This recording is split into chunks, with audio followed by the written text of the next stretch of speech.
Subscribe कर दो हमारा यूट्यूब चैनल जीपी एडवाइस और दबा दो इस बेल आइकन को लेटेस्ट नोटिफिकेशन सबसे पहले पाने के लिए। नमस्कार दोस्तों, आप सभी का हमारे आपके यूट्यूब चैनल जीपी एडवाइस में बहुत बहुत स्वागत है। तो दोस्तों आज मैं इस वीडियो के अंदर आपको इंपॉर्टेंट क्वेश्चन प्रोवाइड करूंगा साइंस के। तो आपको 13 मार्च का बोर्ड का एग्जाम है। तो दोस्तों बिना टाइम इसकी वीडियो को स्टार्ट करते हैं।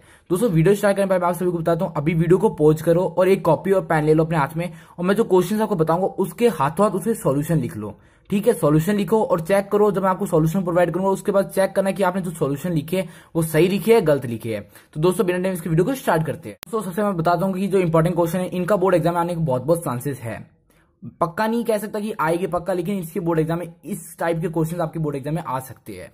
तो दोस्तों सबसे पहले फर्स्ट मोस्ट इंपॉर्टेंट क्वेश्चन है कि explain why a ray of light passing through the centre of curvature of concave mirror get reflect along the same path. ये फर्स्ट इंपॉर्टेंट क्वेश्चन है कि क्यों रे ऑफ लाइट होती है वो पासिंग करती है centre of curvature concave mirror के, वहां पे रिफ्लेक्ट हो जाती है। इसका आपको आंसर लिख लो अभी हाथों हाथ। दूसरा क्वेश्चन है दोस्तों, what is the important function of presence of ozone in the earth of atmosphere. क्या इंपॉर्टेंस है एटमोस्फियर के अंदर ओजोन लेयर का, क्या इंपॉर्टेंस है, और एटमोस्फियर के ऊपर जो ओजोन लेयर उसका क्या इंपॉर्टेंस है। दोस्तों ये बहुत सिंपल क्वेश्चन है। सेकंड नंबर ये भी दोस्तों आया है और रिपीट हुआ है। ये सीबीएसई जो 2015 का 16 17 का 18 तक 4 साल लगातार ये क्वेश्चन आया है। तो ये बहुत इंपॉर्टेंट क्वेश्चन है।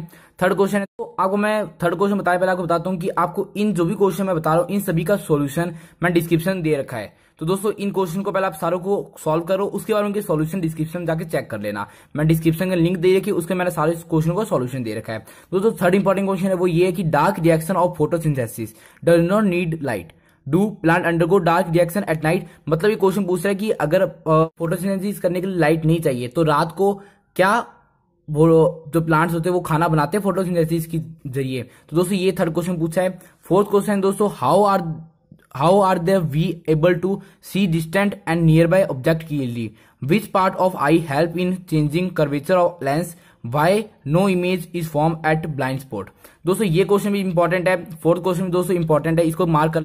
दोस्तों फिफ्थ क्वेश्चन दो पार्ट में डिवाइड हो रखा है, ए पार्ट और बी पार्ट। ए पार्ट पूछा है which property of a carbon lead to formation of large number of compounds, define it. कौन सी प्रॉपर्टी जो कार्बन को लीड करते हैं फॉर्मेशन बड़े बड़े बहुत सारे कंपाउंड बड़े बड़े कंपाउंड बनने, कौन सी प्रॉपर्टी होती है। ये दोस्तों बहुत इंपॉर्टेंट है फिफ्थ क्वेश्चन भी, कि कौन सी कार्बन प्रॉपर्टी है जो उसको मदद करती है बड़े बड़े कंपाउंड बनाने के लिए। और दूसरा बी पार्ट है कि what is the functional group in the following molecules. ये जो मॉलिक्यूल्स है इन दोनों में कौन सा फंक्शनल ग्रुप लगता है। ओके दोस्तों ये फिफ्थ क्वेश्चन हो गया। अब दोस्तों जो सिक्स क्वेश्चन है,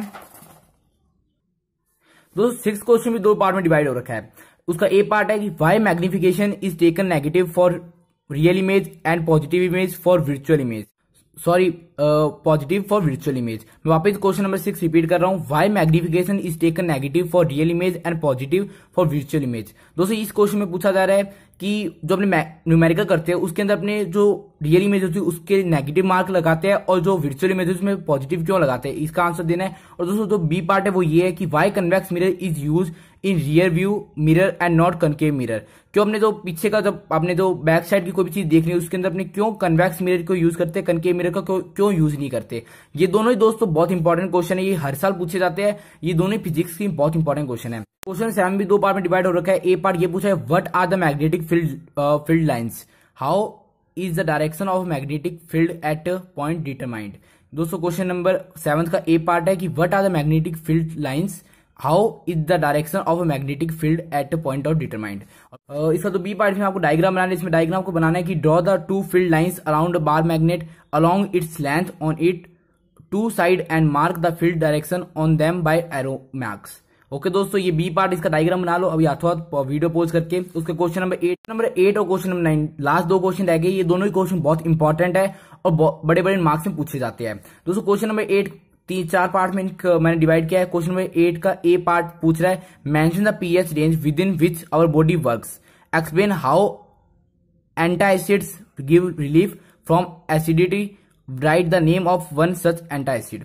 कौन सा एंटी एसिड है जो अपनों को बॉडी को रिलीफ करता है एसिडिटी के टाइम में, और बाकी जो क्वेश्चन में पूछा है वो आपको बताना है। बट ये पूछा है कि fresh milk has a pH of 6, how does the pH will change as it turn to curd, explain your answer. ये दोस्तों ये जो 8 क्वेश्चन है 9th क्वेश्चन बहुत इंपॉर्टेंट है, लास्ट ये सारे क्वेश्चन पूछे गए थे। ओके दोस्तों, इसमें बी पार्ट पूछ रहा है कि जो फ्रेश मिल्क होता है उसमें पीएच 6 होता है। अपने जैसे उसको कर्ड में कन्वर्ट करते हैं तो कौन सा उसमें चेंज होता है पीएच के अंदर, और अपने आंसर को एक्सप्लेन करो। आपको ज्यादा बड़ा आंसर नहीं एक्सप्लेन करना, बिल्कुल छोटा सा आंसर एक्सप्लेन करना है, क्योंकि पार्ट बड़े है तो आपको ज्यादा इसको ब्रीफ में नहीं बताना। दोस्तों जो इसका सी पार्ट है वो ये है कि a milkman adds a very small amount of baking soda to fresh milk, why does this milk take a longer time to set as curd. Milkman होता है वो थोड़ा सा उसमें बेकिंग सोडा डालता है तो क्यों अपने को टाइम लग जाता है उसको कर्ड बनने में, क्योंकि बेकिंग सोडा में तो ऐसा एसिड होता है जिससे वो जल्दी कर लेता है। तो इसको आप एक्सप्लेन करना है सी पार्ट के अंदर। और डी पार्ट है कि mention the nature of toothpaste, how do they prevent tooth decay. अपनों को जो टूथपेस्ट का नेचर बताना है, कौन सा नेचर है टूथपेस्ट का और क्यों वो अपनों के जो दांत होता है उसको जल्दी साफ कर देता है। ओके दोस्तों, तो 8th क्वेश्चन है ये। अब जो 9th क्वेश्चन है, ये 9th question last question most important question है। ओके दोस्तों, इसके बाद में ये वीडियो एंड हो जाएगी। आप सारे अपने क्वेश्चनों के आंसर देखना, हमने अपने डिस्क्रिप्शन के लिंक दे रखी, उस पर सारे क्वेश्चनों के आंसर देखना और चेक करना आपने कितना स्कोर किया है, और कमेंट करके जरूर बताना कितना आपने स्कोर किया है। क्वेश्चन नंबर 9 ये कि atom of 8 element A B C D E F G and H has a same number of electronic shells but different number of electrons in their outermost cell. It was found that the element of A and G combine to form an ionic compound. This compound is added in small amount of मैं वापस repeat करूंगा यहाँ से line. This compound is added in small amount to almost all vegetable dishes during cooking. Oxide of element A and B are basic in nature, while those of E and F are acidic. The oxide of D is almost neutral. Based on the above information, answer the following question. ये दोस्तों पूरी एक condition दी है, इसको आपको read करना है। उसके बाद में आपको ये दो 4 पॉइंट है, इसको एक्सप्लेन करना है। आप आराम से देख लो, इनको रीड कर लो और उसके बाद में आप इनको एक्सप्लेन करो। फर्स्ट क्वेश्चन पूछ रहा है कि टू विच ग्रुप और period of the periodic table do the list element belong. ये सारे जो एलिमेंट्स है ABCD, ये सारे कौन से पीरियड और ग्रुप से बिलोंग करते हैं पीरियोडिक टेबल के। सेकंड क्वेश्चन पूछा है what would be the nature of compound form by a combination of element B and F. ये तो बी और एफ है, इन दोनों कॉम्बिनेशन से कौन सा कंपाउंड बनेगा। ओके दोस्तों, थर्ड क्वेश्चन है which two of these element could definitely be metal. इनमें से कौन कौन से है वो मेटल है, जो ऊपर ABCD इनमें से कौन से मेटल है। उसका fourth question which one of the 8 element is most likely to be found in gaseous state at room temperature. ऐसे कौन से, ये तो आपको सीधे आपको रीड करते पता लग गया होगा कि कौन सा ऐसा, आप फाइंड करो, सोचो कि कौन सा ऐसा एलिमेंट है जो रूम टेम्परेचर पे हमेशा गैस की फॉर्म में होता है। ओके दोस्तों, इसके अंदर जो ABCD इसमें आपको बिल्कुल इसका आंसर पता लग गया होगा। Fifth question, if the member of electron is in the outermost cell of element C and G are 3 and 7 respectively, write the formation of the compound formed by the combination of C and G। इससे कौन सा formation होगा। ये दोस्तों पांचों question है, ये condition है, इसके आंसर आपको देने हैं। आप वापिस कंडीशन आराम से रीड कर लो और ये पूरा क्वेश्चन को आप आराम से रीड कर लो। तो उम्मीद है आपने सारे क्वेश्चनों को आराम से सॉल्व किया होगा, सॉल्यूशन अपनी कॉपी में नोट कर लिया होगा।